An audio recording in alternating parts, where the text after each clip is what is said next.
1996. gada novembris atnāca ar patiesu satricinājumu. Saeimas deputātu vidū esot 17 pedofīli. Par to preses konferencē paziņoja kāds Attis Silaroze, kuram šajā virzienā ir sava pieredze. Satraucošā vēsts vēja ātrumā izskanēja pa radio, tā bija centrālā ziņa televīzijas raidījumos, iekaroja avīžu pirmās lappuses. Mūsu trauslējai demokrātijai tas bija liels pārbaudījums. Vai tāda ziņas jāpāraida?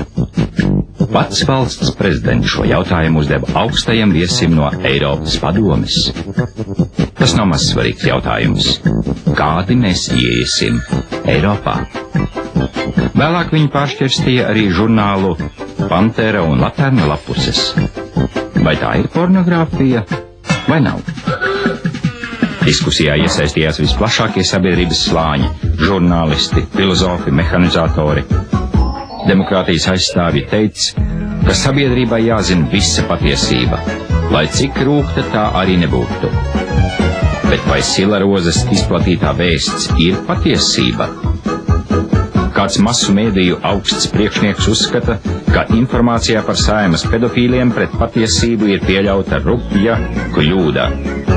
Reportieris pieredzes trūkuma dēļ nav nosaucis pareizo skaitli.